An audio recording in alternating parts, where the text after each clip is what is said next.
One ordinary evening, I sit down at our shared computer to search for a recipe for dinner. As I browse through the folders, I come across one that I don't recognize. Curiosity pique. I open it and my world comes crashing down. The folder contains explicit messages, photographs, and even videos of my wife with another man. The dates on the files reveal that this affair has been going on for months, all behind my back. As I sift through the evidence, shock and disbelief give way to heartache and anger. I struggle to understand how the woman I've loved for 18 years could betray me in such a profound way. I feel a whirlwind of emotions: hurt, betrayal, sadness, and confusion. Gathering the evidence, I know that I must confront my wife about her infidelity. With a heavy heart, I brace myself for the inevitable confrontation, knowing that our relationship may never be the same again. When my wife returns home, I can't contain my emotions any longer. I confront her, presenting her with the undeniable evidence from the hidden folder. She appears shocked and flustered, but doesn't deny her actions. Instead, she attempts to justify her infidelity by claiming that we have an open marriage. Her words catch me off guard, and I can't believe what I'm hearing. We had never discussed or agreed to any such arrangement, and her attempt to manipulate the situation leaves me dumbfounded. The fact that she's trying to turn the tables and put the blame on me for not understanding our supposed open marriage only adds fuel to the fire of my anger and disappointment.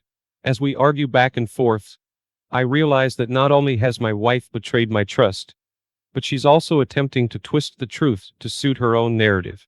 This revelation adds another layer of hurt to an already devastating situation, leaving me questioning the very foundation of our marriage. In the days following the confrontation, tension and unease fill our home. We barely speak to each other, and the emotional distance between us grows. Despite the hurt and betrayal, I can't help but remember the life we built together, the love we once shared, and the vows we made on our wedding day. Though the idea of divorce crosses my mind, I'm not yet ready to give up on our marriage without a fight. After a long and difficult conversation, we both agreed to try marriage counseling. It seems like our last chance to mend the broken trust and salvage our relationship.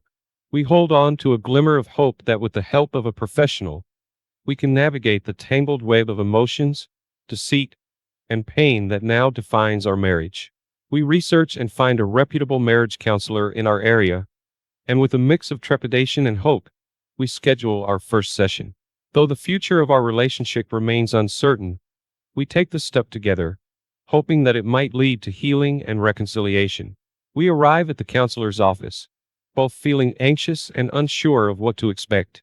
Our counselor, a kind and empathetic woman, welcomes us and invites us to take a seat. We begin by sharing our feelings and grievances with her. I express my heartache and betrayal, while my wife admits her guilt and remorse. The session is intense, filled with tears and raw emotions. As we delve into the issues that led to the infidelity, it becomes clear that there are underlying problems in our relationship that have been festering for some time. Though it's a difficult and emotional experience, the counselor encourages open and honest communication between us. As the session comes to an end, we both feel somewhat relieved to have started addressing the issues in our marriage.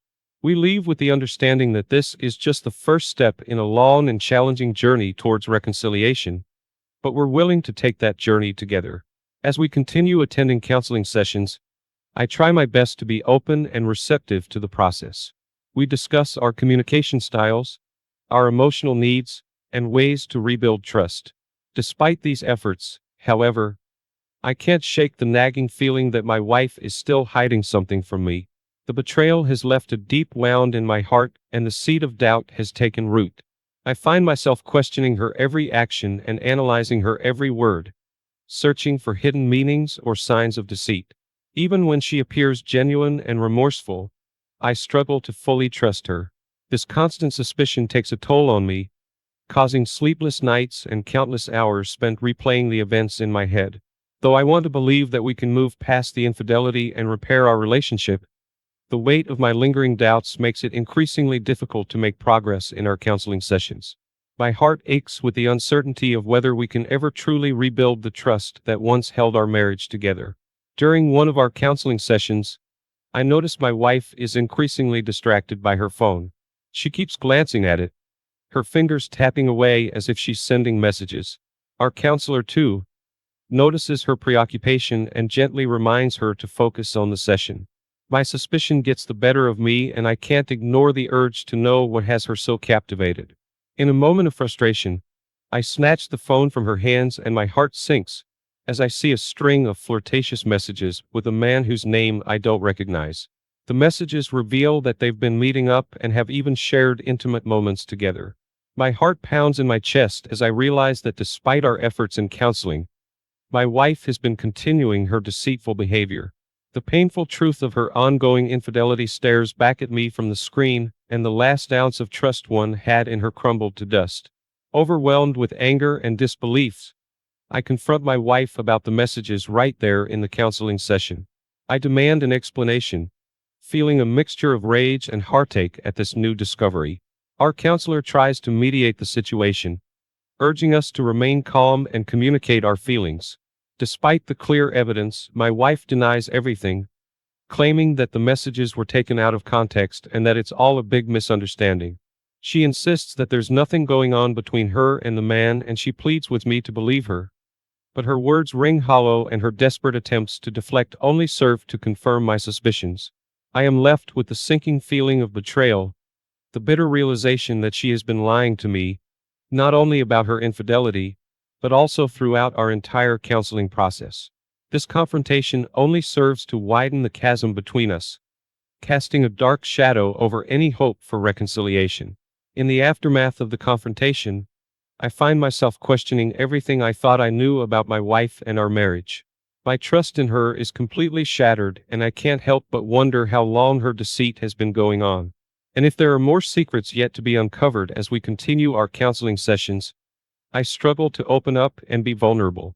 The thought of sharing my innermost feelings with someone who has betrayed me so deeply feels impossible. Our counselor encourages me to express my doubts and insecurities, but the weight of my wife's actions looms heavy over our sessions. I began to question whether our relationship can ever recover from this level of deceit. The trust that once formed the foundation of our marriage has crumbled, leaving me feeling lost and unsure of our future together. The pain of betrayal has taken its toll, and I find myself grappling with the heart-wrenching decision of whether to continue fighting for our marriage or to accept that it may be beyond repair. Despite the overwhelming evidence of my wife's ongoing infidelity and the shattered trust between us, we persist in attending our counseling sessions. We delve deeper into our issues, exploring past hurts and our individual emotional needs. However, I can't help but feel that my wife's actions have made it nearly impossible for us to make any real progress. As the weeks go by, I find it more and more difficult to engage in the counseling process. The betrayal looms over every session, a dark cloud that casts a shadow over any potential breakthroughs. I begin to feel disconnected from my wife, and our efforts to rebuild our relationship seem futile. I reach a turning point, a moment of clarity where I finally accept that the trust between us may be irreparably damaged. I realize that I must prioritize my own well-being and happiness, even if that means making the difficult decision to let go of our marriage. This realization weighs heavily on my heart, but it also brings a sense of empowerment and resolve to take control of my own future. As my doubts and mistrust grow, I decide to seek legal advice to explore my options in case the situation doesn't improve. I make an appointment with a divorce attorney, feeling a mixture of anxiety and determination. During the consultation, the attorney informs me about the divorce process, my rights, and the potential outcomes. Though I still hold onto a glimmer of hope that our marriage can be saved, I know that I must be prepared for the possibility that it may not. The thought of divorce is painful and daunting, but I understand that it may be the only way for me to heal and move forward. Armed with this new knowledge, I return home, feeling both empowered and saddened by the reality of the situation.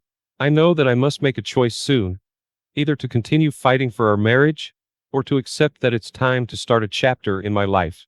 One day, as I search for a document on our computer, I stumble upon another piece of evidence that confirms my wife's ongoing infidelity. My heart sinks and I feel a rush of anger and despair. This discovery is the breaking point, the final straw that forces me to confront the harsh reality of our situation. It becomes painfully clear that my wife has not been honest throughout our counseling process, and her actions have made any chance of reconciliation impossible. With a heavy heart, I accept that our marriage cannot be saved, and it's time to make the difficult decision to move on. After taking some time to process my emotions and consider my options, I finally make the difficult decision to file for divorce. It's a heart-wrenching choice, but I know it's the right one for my own well-being and happiness. Though it's painful to let go of the life we built together, I understand that I deserve a future free from deception and betrayal. I pick up the phone and call my attorney to begin the process of ending our marriage. As the divorce proceedings begin, I brace myself for the emotional turmoil and challenges ahead. There are moments of sadness, anger, and grief, but also moments of hope and determination to build a better future for myself. While the process is undoubtedly difficult, I start to see the possibility of a new life, free from the deceit and pain that once overshadowed my marriage. Slowly, I begin to heal and find strength. The divorce hearing was a circus. My wife tried to say I was emotionally abusive even after the court had proof of her infidelity. Her lawyer tried to get alimony for her. We were married in New Mexico. She was still entitled to the sale of the house, but that was it.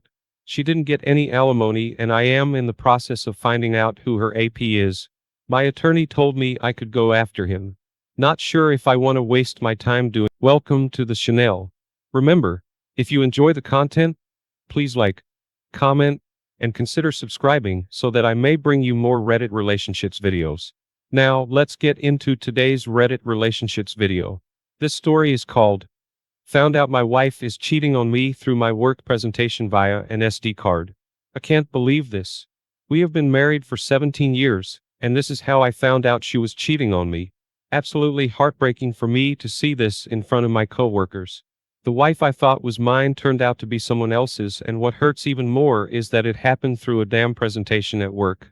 For those who don't use SD cards, they often come with an adapter or a small card reader, which makes them easy to read without having to remove the card from your camera. So anyway, the other day I had to present a project at work, and when I went to load up my presentation on my laptop, my wife's SD card was in there. Now, we both have laptops, but she has been using her sister's old one that is a bit slow. So she sticks her SD card with all her important stuff, her offsite backup in it, and uses mine for photos, etc. I saw her SD card in there, but figured she put it in by mistake until I opened the File Explorer. Inside my wife's folder were folders of pictures from some random man's wedding. This shocked me beyond belief. I was devastated. And after opening one of the pictures that I thought was my presentation for the day, I felt like throwing up. My mouth was literally open for about 5 minutes after I turned on the projector screen. And the first thing I noticed is a photo of my wife and another man making out. When the other coworkers saw that, they looked at me real fast, and I turned off the projector and injected the SD card. My boss even saw that. He canceled the presentation and told me to go home, and he told me to take a few days off. I was in complete shock after what I just saw. Then I became angry. I packed up my things, got in my car, and drove home. I was thinking 17 years gone. How could she do this? How could she hurt me like this? How could she be so heartless and disgusting to even put me through all of this? I wanted to stop and have a drink, but I knew that wouldn't help anything. It would only hurt even more. She has to go, I thought. She betrayed everything and everyone she said she loved.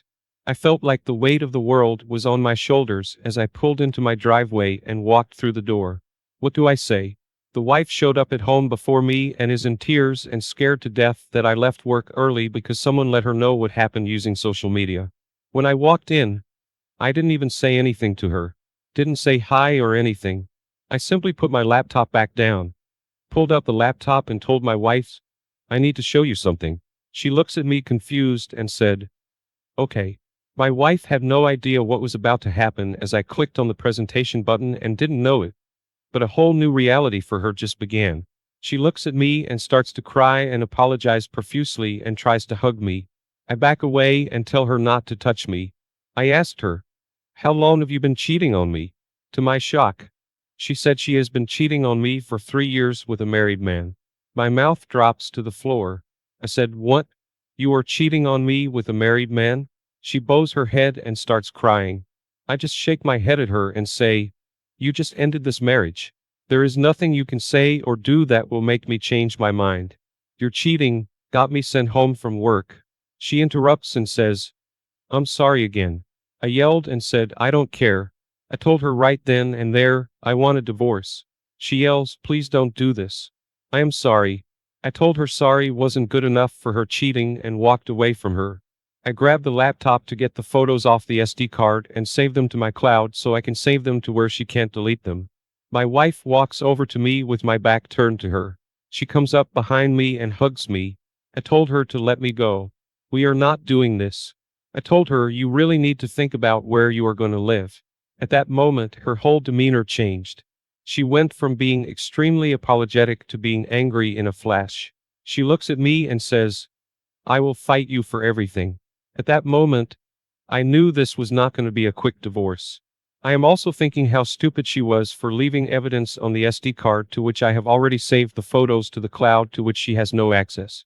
She gives me this look and walks past me and goes into the bedroom and starts packing her things. I am just standing there looking at her, thinking, where is she going? Just when I was trying to figure this out, she comes up to me with a suitcase in hand and tells me that she is going to her mother's place until things cool down. I said, what? Cool down? For who? You or me? She says she will be in touch, but reminded me that she is going to fight me on the divorce. She doesn't work, so I might be in for some alimony. At this point, I didn't say anything else to her. She was in an angry mood and she was leaving, which in my case initially is a good thing. Soon after, she drove off, but before leaving, I grabbed the SD card from my laptop and placed it in a safe place. 3 days go by.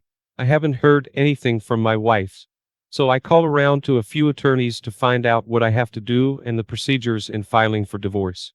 So far, it's not looking good for me as far as alimony is concerned. Even with the proof of her cheating, I still may not get away scot-free without paying alimony. I am just worried about how much. I am not trying to pay this woman a dime, but the fact that we have been married for 17 years and I am the primary breadwinner, it looks like I may have to pay something, but it's unclear how much. A few more days go by. I get a text from my wife asking, can we meet for dinner? Her treat. I hesitated at first, but then agreed. I wanted to see where she was going with this. We agreed to meet at a very nice restaurant in town. I showed up first and ordered a drink while waiting for her.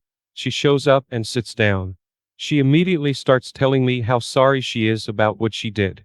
She said that she really loves me and never wanted to cheat on me, but that guy was a lot younger than her and he constantly pursued her. He bought her expensive gifts and showered her with lavish dinners at fancy restaurants.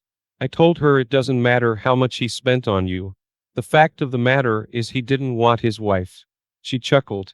I shrugged my shoulders, then added, why does a married woman need all these boyfriends? Why do you have to leave your husband behind so you can go spend time with him? She told me that he always wanted to be intimate with her and she wasn't feeling it, so she would stop things from happening and just spend time with him. She said that eventually when he got the picture that nothing was going to happen between them, then he stopped pursuing her for intimacy. I frankly just got right into it. I asked her, why did you want to meet me? I haven't changed my mind about divorcing you. She wanted to know if we can talk about the divorce and what she wanted from the divorce. I said, the lawyers are going to handle that. She then says, I don't have money for a lawyer. I then say, what about your parents? She indicated she hasn't told him about me divorcing her yet. She just told them we had a lover's quarrel and she didn't want to be around me. I interrupted her and said, you're going to have to tell them. Tears start rolling down her face. And then she looks up at me and says, is there anything I can do? I hesitated and said, get yourself some counseling. Then she says, what about you? I said, I didn't cheat on you. I don't need counseling. You asked, what can you do? Counseling for starters. Just so you are clear about this, I am not stopping the divorce. She says, okay, what else do you want? I said, one step at a time, get counseling first and we will go from there. I said, one more thing. When your counseling is done, I want you to tell your parents what you did. She says, please don't make me. I said, that's the only way I would even consider taking you back. You get counseling and tell your parents. I said, then and only then I would consider taking you back. I told her, I can't believe I would even consider taking her back. She says, why would you say that? I said, because you threw away 17 years. I really don't even know if I can trust you again. She again apologizes and starts crying. She looks up at me and says, I would do anything you need me to hopefully regain your trust. I look at her and say, you know what you need to do for starters. But I reiterate to her that I am not stopping the divorce. Even if she does everything I ask, it's hard for me to trust her and don't know if I ever will. She then tells me to please give her a chance. She again tells me she is sorry and doesn't want to throw away 17 years. At this point, I am thinking, why did I allow her a second chance? I guess I don't want to totally throw away 17 years. But at the same time, I don't want to look foolish for taking her back. And she cheats on me again. We conclude our dinner meeting, walk out of the restaurant. She turns around and hugs me and tells me that she still loves me deeply, and to please be patient with her. I look at her and tell her, it's all up to you now to convince me to not divorce you. And right now it's not looking so good. She says she understands and will do everything I ask. We then go our separate ways. As I am dealing with my emotions and the decision to maybe give, have you ever considered that apartment life may be more than simply loud parties? Until I learned the reality about what was happening outside the walls of my apartment, I assumed that my neighbors were only complaining about the noise. My wife was having an affair with 2 other men, and I found out because they were spending the nights at my apartment. When I learned, I was astonished, but I made the decision to learn more and try to answer the riddle. I'll share this tale with you today, along with how I learned the reality of what was happening in my flat. Jaeger met Christina when he was already 33 years old. His eyes were drawn from the start to a gorgeous but slender, sickly-looking girl, out of sympathy and a desire to assist. And when they subsequently communicated and corresponded a bit, he understood he had fallen in love. Since Igor was in the military and frequently traveling, they kept in touch with Christina via social media. Christina worked as a social worker, taking care of the elderly. Almost every night, they would communicate through video chat, exchange the latest events, express their opinions, and even get a little wicked. Jaeger said, I'll be there soon, and I'll kiss you. He sincerely missed Christina, and it had been 3 months since their last encounter. She said with a smile, I can't wait, and Jaeger felt warm within. Jaeger was eager to pop the question to his lover while he was in town after seeing her upon his arrival. At the conclusion of the evening, he presented Christina a ring. He had planned a lovely celebratory supper for her at his house. She readily agreed without hesitation. Even before he could take the ring out of his pocket, he assumed she had said yes. He had a very simple wedding, brought his new bride into his flat, and then went once again for work. Christina felt miserable and lonely. She didn't fully appreciate the impact of her husband's presence in her life from phone calls and regular networking. One day, a friend extended an invitation to her for a stimulating game, assuring her wonderful company and a fun evening. Christina happily concurred. She greeted her squad after arriving at the designated location and time. There were 5 other males on the squad in addition to Christina. All of them, with the exception of Christine, attended university together and had a strong friendship. Christina requested that her buddy invite her more frequently since she enjoyed the game. She so kept herself occupied till Igor showed up. Christine abandoned the game when he was at home. She vowed to come back when Igor was gone, so the rest of the squad accepted it with grace. And that's what occurred. When Christina came back to the game that evening for the first time following the break, their team won, so they made plans to celebrate in the cafe. They stayed there until closing, and at that point, everyone in the group was inebriated. One of the males, Boris, followed Christina when it came time to depart. He had been openly flirting with her for a while, but this evening he became more daring and even kissed her. Christina phoned the man to her vacant apartment once the booze in her blood completed its job. They awoke in the same bed the next morning. Later, Boris visited her a few more times, which expertly made her lonely evenings more bearable. When Igor saw little bruises on his wife during their intimate moments, he became suspicious that something was wrong. When he inquired about their origin, Christina nervously stated that she had purchased them while attending a dancing lesson with a friend. They never brought up the topic again once Igor's vigilance was satisfied by the response. Later, Christina started having extramarital romances with two other members of their team in addition to Boris. When a neighbor stopped her on the stairs one day and threatened to tell Jaeger everything, she did not hesitate to bring them to her home. She first banned the trio from visiting her home, but when summer arrived, the watchful neighbor moved in with the cottage and Christina took over the old house. She twiddled her thumb at her temple and used foul language as she informed her buddy about Christina. Their interaction and participation in games came to a stop after that.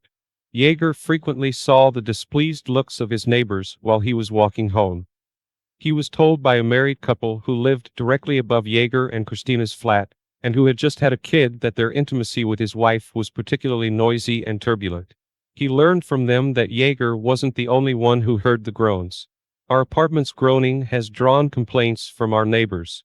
What are your thoughts about that? That evening, he harshly questioned his wife. She was ashamed and said that she occasionally viewed intriguing films without her spouse. So to say, she did it to de-stress and raise her husband's expectations for his business trip. These comments stirred Jaeger and he took Christina at her word. Autumn arrived. All of the city's roadways were covered with colorful leaves that had fallen from the trees. Jaeger eagerly anticipated his approaching holiday during the final days of his business trip. In order to surprise his wife, he booked a luxurious hotel stay and paid for a trip to the beach. That in mind, he made his way back home. Outside his home, he encountered Grigory Ilyich, a neighbor who had previously threatened to reveal Christina as he got out of the taxi. His expression was grave. He didn't even give Jaeger his customary greeting smile. He was greeted coldly by the neighbor, who then probed Jaeger for a while. Jaeger was surprised when the man entered the room from a distance and said, "Your wife doesn't waste any time. She's got men coming over, 3 of them." He began by talking about his life and his wife. His back collapsed as his pulse suddenly spiked. He regarded Grigory Ilyich as though he had just spoken the silliest thing possible. However, he could see by the man's entire demeanor that he was not lying. After saying thanks for the information to his neighbor, the latter yelled after him for Jaeger to make an adult introduction. The spouse then finished piecing everything together in his mind. The neighbors complained of the haymakers on his wife's body and the groans. Everything was apparent. Jaeger himself simply didn't see it, and Ilyich didn't want to either. Christina was meant to be in her house. When his train came, Jaeger contacted her from the train station. She gave him a warm hug and a grin as she welcomed him. When she saw her spouse was acting strangely, she kindly inquired as to what was happening. Jaeger fixed his gaze unblinkingly on his wife. He was unexpectedly confronted with an unloved lady from a weird, unpleasant woman who he had been dreaming about. He even had the impression that his wife smelled foreign and odd. Grigory Ilyich was seen. As Igor started, he saw Christina stumble and grip the doorjamb. "I was told something fascinating here." Christina's lips were trembling as she regarded him with fear. She became even pallid as Jaeger spoke. Christina sobbed irately to the ground, her hands covering her face. She did not contest the truth. She didn't hide anything. She just gave Jaeger the truth. He listened to her while he sat on a seat in the hallway. He abruptly said, "I'm going to sell the apartment." Christina cried even more when she said, "I can't live here after this. It's disgusting." She begged her husband to forgive her, but he simply shook his head and said, "Sorry." Jaeger wasn't dishonest. The very following day, he listed the flat for sale, and because he purposefully priced it low, purchasers came forward swiftly. He moved and divorced throughout his whole trip. On the other side, Christina went back to her mother. She couldn't even afford to rent an apartment on her wages as a social worker in a small town. In amazement, her mother sobbed for days. One of the 3 guys she had been hanging out with, Boris, admitted to her that they had battled about whether any of them could make a married lady feel sexually attracted to them. Christina was totally appalled by the news and humiliation she had received. She had foolishly believed that she liked the 3 of them simply. Christina sobbed and pondered about the whole thing for a while. She had lost touch with that business. She also lacked the time to look for a replacement. She made an effort to secure a part-time position so she could leave her mother's home. But she had plenty of time to reflect on how her own treachery had harmed her own life before she went to sleep. It was initially just a game that wasn't meant to have any lasting effects. She was only trying to cheat to see what would happen. But soon she found herself being sucked into a vortex of desire from which she was unable to escape. Today, I'll share with you the tale of a woman who, after initially preparing for a small change, ended herself on the verge of infidelity. For 5 years, Nikita and Dasha had been dating. After being married, they moved into Nikita's parents' old flat, which they later decided to leave to their kid after renting it out for a period. Nikita worked at a car dealership, while Dasha was a dental office administrator. They seldom argued and had a very equal relationship. At this point, Dasha started to exhibit an unexpected aspect to his personality. She used to reassure her husband that she truly enjoyed her job and that she could make money rather than just sit around the house doing nothing. But suddenly she started to bring up his exhaustion from dealing with people more and more frequently. She occasionally brought up her pals, who their husbands had given the go-ahead for not working because they could support the entire family. Naturally, Nikita understood what she was trying to say. But as of now, he could not see how they could possibly make enough money to support both of them. He was eagerly anticipating an increase in income at work. He had recently met his manager and requested a raise. They promised to give him an answer when they had given it some thought. Nikita was regrettably unimpressed on the day they planned for another chat with his boss. The employer was informed that it could not reconsider his remuneration at this time. The man arrived home that evening in a bad temper. He still had to share this chat with his wife. She seems more concerned about her husband's choice. Dasha's agitation was as anticipated. She even became irritated at first. She had genuinely depended on her husband's promotion because it moved her closer to a higher level of living, if not a total release from her employment. She blamed her husband for not being persistent for a long period that day, and she remained silent the remainder of the evening. About a week has gone. The wife informed Nikita one day that she had chosen to take on additional shifts this month after letting some of her anger and complaints go. The couple was set to go on a vacation. For a very long time, she had wanted to get herself a new phone. The moment was right to increase income. The husband merely noted his wife's statements rather than engaging in an argument. And you can clearly see from them that you haven't given me any gifts. The man even started considering how much cash he would need to save up for a new phone as a present and when he would need to do it. The suggestion was understood. I had added extra shifts at my clinic a month earlier, but the shift workers still hadn't returned from vacation. My husband occasionally wanted to inquire about her colleague, but he usually arrived in the evening, exhausted, and the thought entirely escaped his head. Nikita got up early one weekend. Dasha had departed for the shift and was no longer at home. He made a leisurely trip to the kitchen to prepare himself a cup of coffee, but was interrupted by an unexpected phone call. Alexander, a good friend of his, called. "Hello, are you up yet? Come on over," he said with concern in his voice. "Something serious, most likely." At this time, Nikita couldn't recall Sasha taking him anyplace. As Nikita hadn't even had time to eat at home before they met, he had just ordered himself breakfast as they entered the cafe. "Remember our Grishka then?" His companion was introduced. "He recently went to place a veneer, and as you are aware, this pleasure is not inexpensive. Can the man, however, afford it? He owns a number of hotels." Nikita responded. "Why did you call me to discuss having new teeth?" He chuckled. "How do I to inform you? He visited the clinic where your Dasha works, and that's the problem." She reportedly retained his number after the meeting and began messaging him from her own number. He made the decision to boast to me about how a clinic beauty was making advances toward him.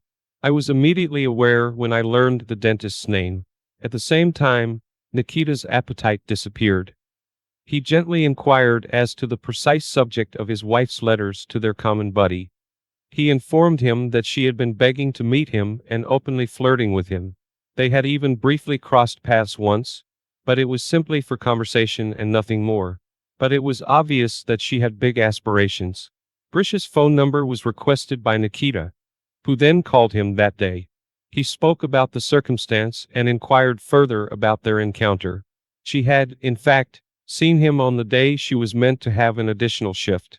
In other words, it's possible that her boyfriend didn't take a vacation. Dasha merely created an excuse for herself so she could meet other men without risk. In exchange for one of her additional shifts, the husband asked his acquaintance to set him up with Dasha. Moreover, just to be clear, this is a true love date, potentially with a continuation rather than merely a get-together to speak. And he will plan the continuation on his own. When Grigory realized he had been flirting with his old friend's wife, he was initially ashamed and did not even want to take part in the whole thing.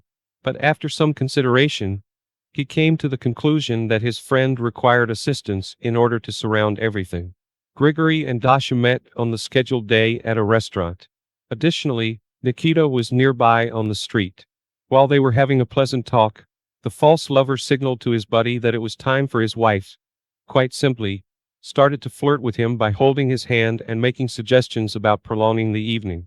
Nikita entered the establishment and moved swiftly toward their table. Not even enough time for Dasha to take her fingers away. "What's up, wife? Have you got a roving shift today?" her spouse mockingly inquired. Dasha grew pale as she made a dumbfounded face at her husband, averted her gaze, and made an effort not to meet his eyes. After detailing every interaction they had, Grigory concluded by saying, "And you have seen the rest for yourself." When the husband tried to lift his wife off the table by grabbing her arm, she retreated in terror. "I won't touch you, so let's leave. Get your belongings out of the flat and leave right now," her spouse said. Dasha gave no resistance since she knew her marriage was ended. Beginning the next week, Nikita reported to her place of employment to inform the director that their administrator had established a dating group for herself there. When Dasha's shift attendant learned that Dasha's husband had arrived, she informed him that Dasha had done this before. She promptly saved his number when she saw a customer enter with cash, then made an effort to strike up a conversation with him. It appears that she was seeking for a better and wealthier choice. 2 witness testimonies were sufficient. Dasha lost her job at the clinic. She was able to rent a tiny apartment, but because she was out of work, she was unable to renew the lease. She then temporarily moved in with friends while seeking for a new career. She still had a solid list of possible suitors, of course. None of them, however, rushed to respond to the obnoxious woman. Nikita soon started living alone and filed for divorce. And because of the circumstances surrounding his ex-wife, he came to his own views. He then purposefully assessed the mercantilism of his prospective picks for mistresses. Thankfully, his buddy Grisho was now willing to assist him as well. Such a life narrative is given here. What do you think of this circumstance and the characters' actions? Let us know in the comments. I appreciate you taking the time to read the entire story. Remember to sign up for the story channel for you. Moreover, be sure you like this video. And by doing that, you will greatly aid in channel promotion. When my wife was 29 years old, she scheduled her second ever gynecologist appointment, and I was 35. Typically, she would text me incessantly and inform me of her whereabouts. But on this particular day, she did not respond to any of my messages until 3 hours after her appointment. Upon my return from work, I noticed that she was avoiding eye contact and keeping herself occupied by doing laundry. I managed to confront her and inquire about her unusual behavior. She immediately burst into tears and revealed that she felt uneasy during her doctor's visit earlier that day. I inquired further, and my wife disclosed that during her gynecologist appointment, the doctor had strapped her feet down in the stirrups and engaged in inappropriate sexual behavior with her. Upon hearing this, I was overcome with rage and began pacing and yelling. I formulated a plan to take legal action against the doctor. However, my wife hesitated before revealing that something else had occurred. The doctor had also engaged in sexual intercourse with her while she was restrained on the table. Despite her apparent distress, I sensed that she was not completely upset and was trying to mask her true emotions. I was deeply saddened by my wife's revelation, but I chose to hide my perception of her facade. Perhaps it was because I didn't want to accuse her of willingly engaging in a sexual relationship with her doctor. Instead, I suggested that we take legal action against him for malpractice. When I brought up the idea, my wife seemed embarrassed and uneasy. She insisted that we didn't need to pursue this route and that she simply wouldn't return to that doctor. I expressed my disagreement and stressed that he needed to be held accountable for his actions. What if he had done this to other women? My wife appeared dumbfounded by my question and was at a loss for words. The following day, I was surprised to find my wife preparing to go to work as usual. However, I chose to stay home and began searching for a lawyer to handle our case. Just as I was about to make a call, I noticed that my wife's iPad was left unattended and curiosity got the best of me. Upon checking it, I discovered a notification from someone labeled as L on her WhatsApp. They had arranged to meet at an out-of-town location during the last hour of her workday. My wife had replied with a winking face and confirmed that she could leave work early. When the person asked if she had told anyone about the previous day's events, she swore that she had not. This discovery frightened me to the core. I immediately sensed that my wife was keeping something from me after discovering her suspicious WhatsApp messages. After checking the time, I realized that I had several hours before her planned meeting. I decided to seek the advice of a divorce lawyer regarding the matter and discussed what my best course of action might be given the circumstances. He agreed that her behavior was peculiar and recommended that I gather evidence to confirm my suspicions. While he suggested hiring a private investigator, I decided to take matters into my own hands and head to the meeting location myself. Along the way, I purchased a GPS tracker. My heart was pounding as I waited nervously in my car parked outside a high-end restaurant. It was likely that my wife and her companion had chosen the fancy restaurant to avoid being recognized.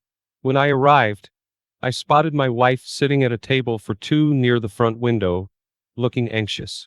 As I waited in my car, my emotions overwhelmed me, and I found myself shedding tears. A wealthy-looking man in a nice car arrived shortly after and entered the restaurant to join my wife at the table. After composing myself, I stepped out of the car and discreetly attached the GPS tracker to my wife's vehicle. While keeping a safe distance, I managed to take pictures of them conversing and eating carefree at the table, hiding behind a nearby car. Once they got into their respective cars, I waited in mine until my wife and the other man began driving. I followed them from a safe distance to a hotel, circling around to the other side to avoid detection. Unsure of how long to wait before approaching, I paced outside the entrance for a moment. Finally, I positioned myself by the automatic doors and managed to snap a clear photo of them at the check-in counter without tripping the motion sensor. The sight made me sick to my stomach, and I had to resist the overwhelming urge to confront the man in that moment. I parked my car in the front parking lot, far from the hotel entrance. After zooming in on my camera, I placed it on the dashboard, pointing it directly at the entrance. I began recording 10 minutes later, and soon after, my wife and her lover emerged hand in hand. They exchanged a goodbye kiss before getting into their respective cars, which I captured along with screenshots of their incriminating conversation. With enough proof of their affair, I filed for divorce and returned home before my wife. Upon her arrival, she greeted me with the same warmth as always, completely oblivious to the truth. In response, I thrust the divorce papers in her face. She gasped and demanded to know what was going on.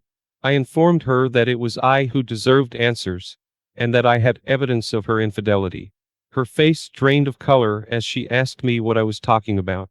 I refused to reveal the details of my knowledge, instead insisting that she tell me the truth. Though she tried to feign ignorance, her inability to make eye contact or speak above a whisper gave away her guilt completely. I threatened to post the picture of her and the doctor on social media if she didn't confess. As she began to panic, I recorded our conversation. She refused to believe that I had a picture and stared at me in disbelief, but I assured her that I did, and showed it to her on the camera. She tried to grab it from me, leading to a brief struggle. Ultimately, I managed to retrieve the evidence and locked myself in the bedroom with it. After she stopped screaming and pounding on the door, I demanded that she sign the divorce papers and leave the house. I warned her that unless she listened to me, I would post the evidence I had. After a few minutes of loud protesting, she left the room. Uncertain of her whereabouts, I decided to share the proof on her social media account. As she faced severe online criticism, she scrambled to find a place to stay. Over the next several months, she bounced between various locations, including abandoned buildings, while we battled it out in court. Meanwhile, her lover's medical license was revoked, and he relocated. Without any witnesses, he escaped any criminal charges. My former partner remains without a home, regretful for the brief affair that caused her to lose everything. Despite any temptation to help her, I have instead sought counseling and pursued new hobbies. I have decided to share my experience because I want others to know that they are not alone in these kinds of situations, and that things can and do improve. Great work, Op. My response: I am extremely proud of you for how you dealt with the situation. Not only did justice catch up with your unfaithful partner, but with her lover as well. Op. Please continue to take the necessary time to heal from this experience. Remember that things will eventually look up for you. Moving on to our second story for today, I would like to express my gratitude for this community, which has been a great source of help and support. I would like to share a shortened version of my story. My ex-wife and I were together for 6 years before we tied the knot in June 2021. During the pandemic, despite the challenges, we managed to have a beautiful wedding, and it was one of the happiest days of my life. After a few months had passed, my wife underwent a significant change. While I continued to work from home, she chose to go to the office regularly, as she was employed by a large company. Although longer work hours were typical for her job, she began to neglect our quality time together on weekends and spent a lot of time with her horse. Additionally, she started to belittle my accomplishments and claimed that I was no longer ambitious, despite my success at work. Many people warn that the first year of marriage can be a challenge, so I made an effort to take my wife on regular date nights to reignite our relationship. However, despite my efforts, she remained aloof and critical, causing a significant blow to my self-esteem. I agonized over what I might have done to cause her behavior and feelings, but I couldn't find any reasonable explanation. As a result, I struggled to sleep and became consumed with the fear of losing my wife to another person. These months were incredibly difficult for me because I never imagined that I could lose the person I married so soon after our wedding. I convinced myself that the reason for my wife's behavior was the stress of her job. In an effort to avoid worsening our issues, I chose to ignore the negative thoughts and suppress them. Unbeknownst to me, my wife was actually gaslighting me throughout this time. Despite my suspicions, I planned a romantic weekend by the beach to try and rekindle our relationship. Unfortunately, instead of improving things, her contempt for me only grew stronger. On the day of our dinner, I expressed my love for her, but she did not reciprocate. Later that same evening, my wife asked me to take a NSFB photo of her in a bubble bath. When I expressed concern that the photo might be too risky for social media, she brushed it off, saying it wasn't intended for that purpose. Although we had been physically intimate throughout our marriage, my wife refused to be intimate with me during the trip. This behavior only fueled my suspicions, and I eventually confronted her about it, demanding that she be truthful with me. At first, she denied everything, but I persisted, even though I didn't have any concrete proof. Eventually, she came clean and confessed.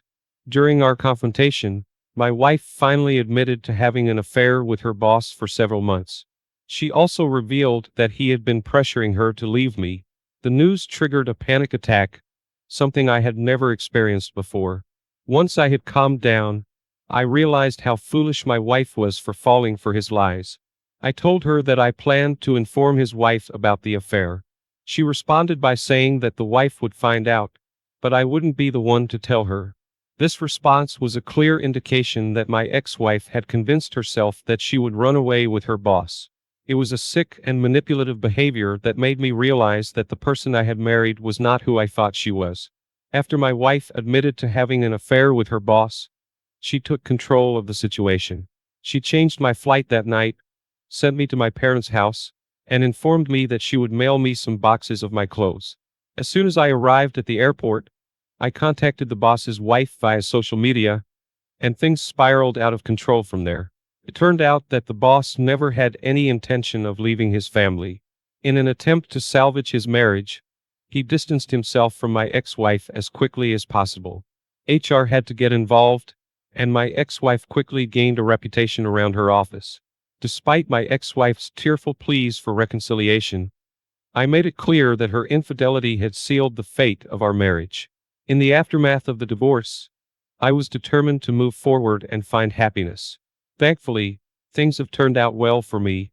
I now reside near some of my closest friends, have met a wonderful new partner, and have landed a great job in California.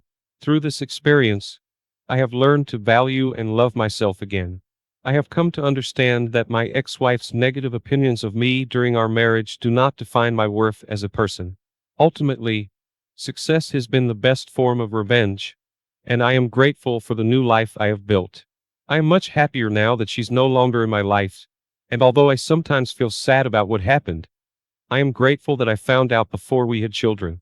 I want to apologize to you, OP, for the hurt that your wife's actions have caused you. It's satisfying to see karma catch up with cheaters who become delusional and believe their affair will last forever. In this situation, your wife foolishly believed that her boss would abandon his wife for her and that they would live happily ever after. It was like a fairy tale in her mind. However, I'm relieved to know that she eventually came back to reality and must now face the consequences of her actions for the rest of her life. Thank you for taking the time to listen to today's story.